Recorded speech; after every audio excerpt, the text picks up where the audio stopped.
What's the name of your business? Smart Security. Okay. And what do you do? What does your business do? We teach concealed carry, handgun fundamentals, self-defense. We sell firearms and accessories. Okay, cool. And have you seen changes recently regarding like the demand for your products? Yeah, it's been way up. Yeah, the general public's nervous right now. They don't want to lose their Second Amendment right to own a firearm. Okay. So you can really tell. And do you have any numbers as far as like things that have gone up as far as what you're selling? Well, the demand has gone up, ammo's gone up, but what's really gone up is the number of people taking carry classes, concealed carry classes. That's probably in the last couple of months probably doubled. So it's really going up. And there's no real demographic, it's all over the board as far as what demographics taking the class. So I think everybody's nervous about that. Cool. So do you think that the general public has a reason to be worried about this stuff?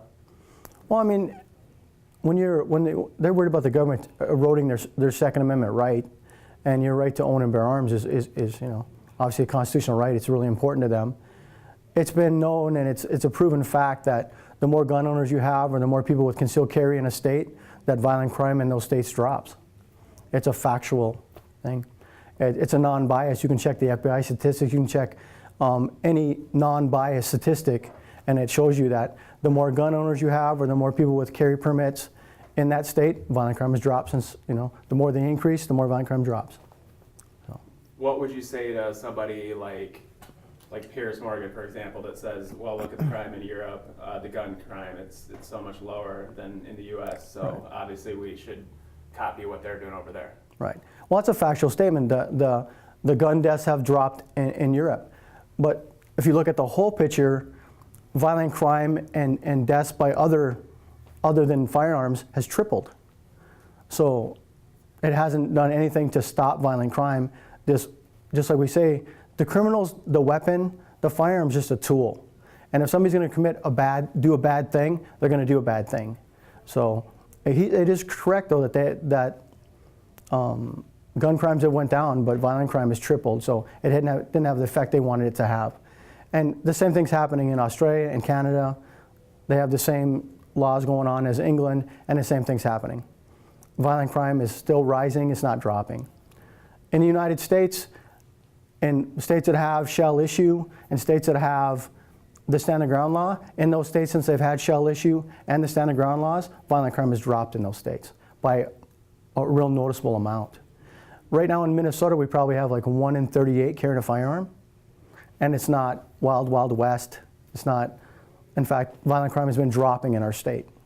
So one of the states that'll be a good telltale sign will be Wisconsin.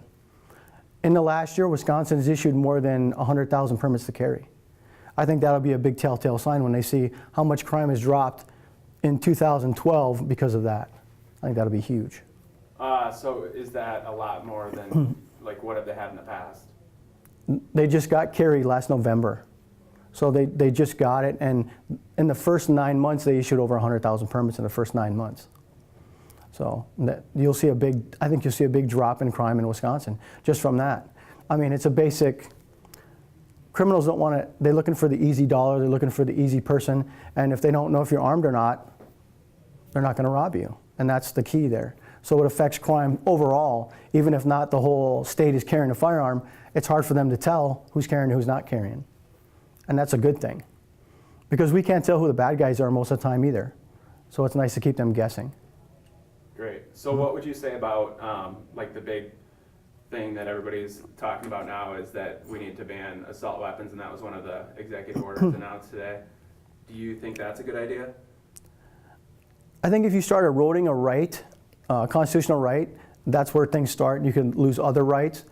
If you look at the statistics, AR-15s, they might have been using a few of the mass shootings, but overall, they're not using very many crimes. So they're not gonna see a big difference. They can ban they can make 10-round magazines, ban the high caps. When you're talking about soft targets like schools and places that don't have armed guards, does it matter how long it takes you to reload if nobody's shooting back at you? It doesn't. So it's not gonna make I don't think it's make any difference. You're not going to see a tangible number of crime dropping because of these laws that he's coming out with. The thing that's most common in almost every one of these shootings is the person doing the shooting has some sort of mental illness. And it was a known fact. And somehow they slipped through the cracks. And that's the biggest thing we need to concentrate on is making gun owners responsible for their firearms. So if you have somebody in your family that's not, mentally stable, or somebody that, is not acting their age, you need to lock up your firearms. It's your responsibility. So if those two things happen, fix mental illness or make sure we commit to people who need to be committed, and gun owners just making sure that they keep their guns secure, it'll make a big difference. Okay, so obviously this is a big issue now after the last mass shooting. So do you think that the country needs to make laws or changes, or what would you say is the best thing to do to go forward from here? The 3 states with the most gun laws in the United States, California, Illinois, and New York. What are the 3 states with the highest crime rates and the highest murder rates? California, Illinois, New York. That's a telltale sign right there. They've created more laws. Now, I didn't see all, because this is just happening, what he's going to do about. I think education is a way to go. If you educate children, and because a gun's not a bad thing, if it sits by itself, it can't hurt anybody. So I think education is important. You need to educate, not legislate. And that's proven in those 3 states, California and Illinois and New York. You can legislate all you want, it doesn't change anything.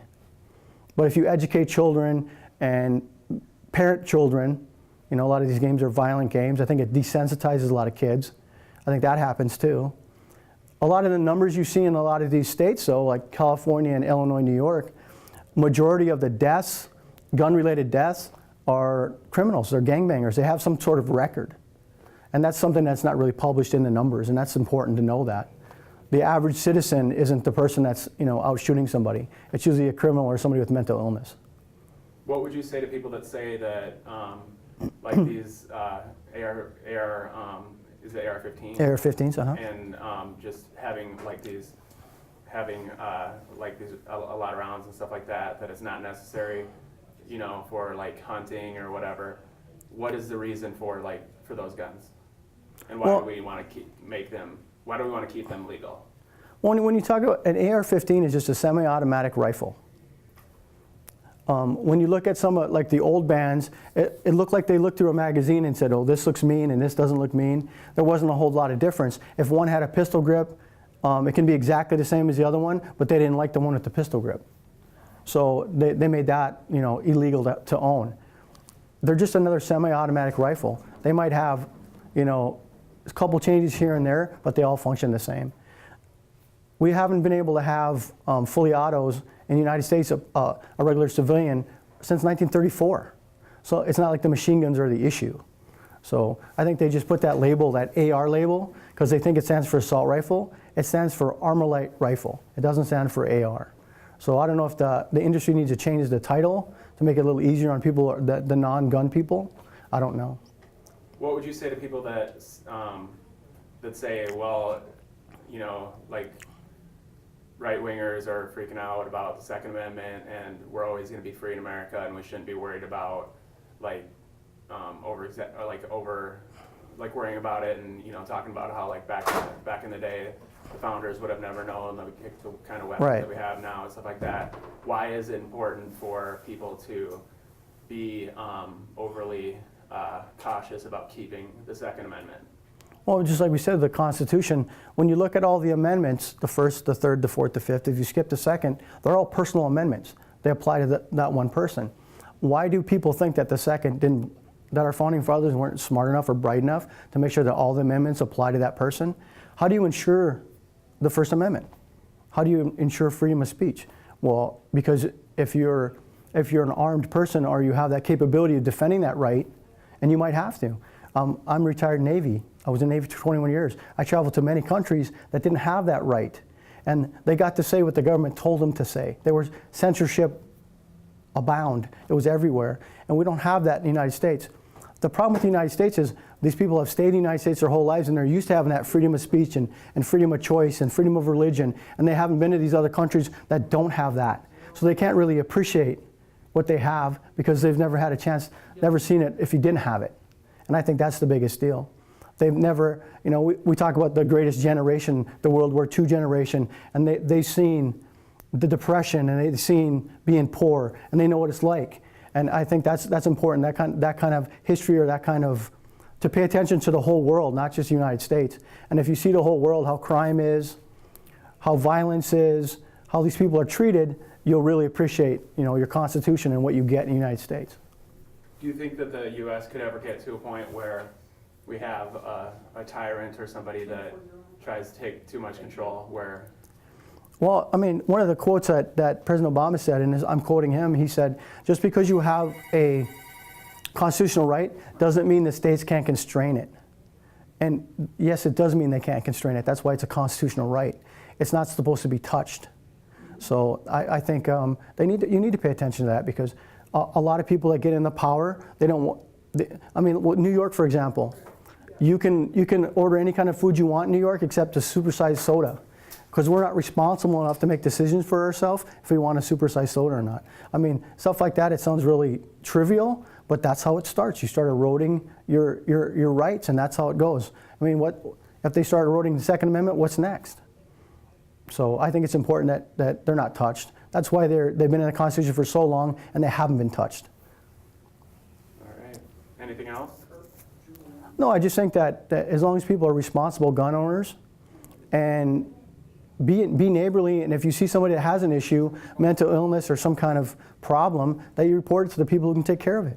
So that, because everything they have in common is every time we hear about this shooting or that shooting, and the news interviews somebody, some people aren't surprised that, you know, this kid did this or that person did that. Well, if they already knew that person was capable of doing that, why didn't they tell somebody? And you need to be proactive. It's funny how people will break out their cell phone and video something and put it on YouTube, but they won't stop and help somebody. And that's where our society's going, and that's not a good thing. I think you need to be more neighborly and help out. I mean, what's the worst that can happen? A professional can say that they don't need help. Well, in these cases, like in the shooting in Connecticut, a lot of people said they weren't surprised. Well, why didn't those people tell somebody? So I think that's important to do that.